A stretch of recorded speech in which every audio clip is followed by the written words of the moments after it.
मेरे बच्चे कैसे हो? कर्मों से मत डरो, ईश्वर माफ कर देता है। कर्म लौटकर जरूर आते हैं। कर्म फल से कोई नहीं बच सकता। इस बात को इस कहानी के माध्यम से समझते हैं। प्राचीन काल की बात है। एक बहुत प्रसिद्ध नगर था जिसमें एक राजा रहता था। जैसे जैसे राजा बूढ़ा होता गया, उसकी रानियां उसकी उपेक्षा करने लगी।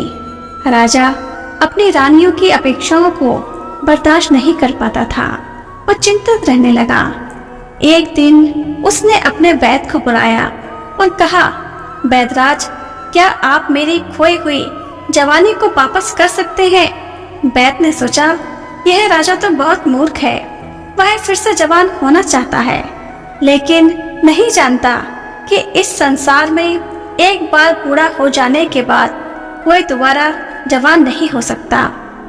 वैद्य ने सोचा, मैं कोई ऐसी तरकीब लगाऊंगा कि यह राजा मेरे ही जाल में फंस जाए। वैद्य ने राजा से कहा, राजन, मैं दवा तो तैयार कर सकता हूँ और मैं जानता हूँ कि आपको उस दवा से पूरी तरह से लाभ होगा, लेकिन इसके लिए कुछ शर्तें हैं जिन्हें आपको स्वीकार करना होगा और उनका पालन भी करना होगा। राजा ने पूछा, कौन सी शर्तें हैं? वैद्य ने कहा, इसके लिए आपको करीब 1 साल तक तय खाने में रहना होगा। राजा ने पूछा, किस लिए? वैद्य ने कहा, यह दवा तभी आप अपना प्रभाव डाल पाएगी जब सूर्य की किरणें वहां नहीं पहुंच सकती। तह खाना ही ऐसी जगह है जहां सूर्य की किरणें नहीं पहुंच सकती। राजा ने कहा, ठीक है, मैं तहखाना बनवाने का निर्देश देता हूँ। वह तहखाना तैयार हो गया तो वैद्य ने राजा से कहा, हे राजन, तहखाना तो तैयार करवाएंगे, लेकिन मेरी एक और शर्त है। आपको अकेले रहना होगा और जो भी सेवक आप तक दवा और भोजन पहुँचाएंगे वह केवल तहखाने के दरवाजे पर ही रखकर वापस चले आएंगे। राजा ने इस पर भी सहमति दे दी।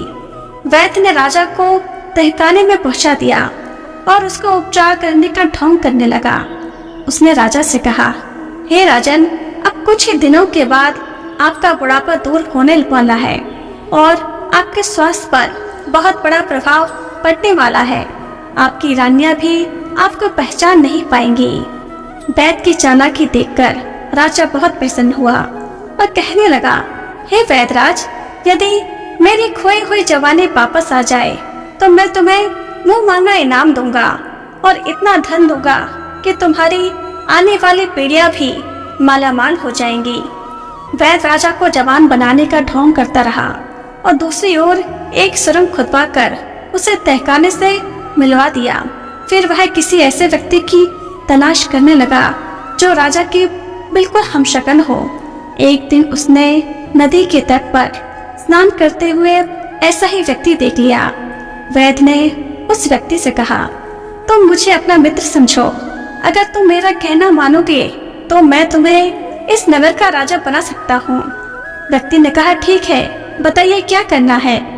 वैद्य ने कहा, तुम्हें कुछ दिनों के लिए तहखाने में रहना होगा और जैसे ही तुम बाहर आओ तुम सीधे राज सिंहासन पर बैठ जाओगे। व्यक्ति ने कहा, ठीक है। एक रात की बात है। वैद्य ने बूढ़े राजा के खाने में जहर मिला दिया और उसकी मृत्यु हो गई।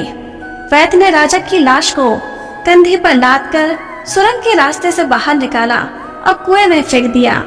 फिर उसने उस व्यक्ति को तहखाने में लाकर बिठा दिया। जब उस व्यक्ति की दाढ़ी और मूछें बड़ी हो गई और वह राजा के जैसा दिखने लगा तो वैद्य ने उसे तहखाने से बाहर निकालकर सीधा राजभवन में पहुंचा दिया।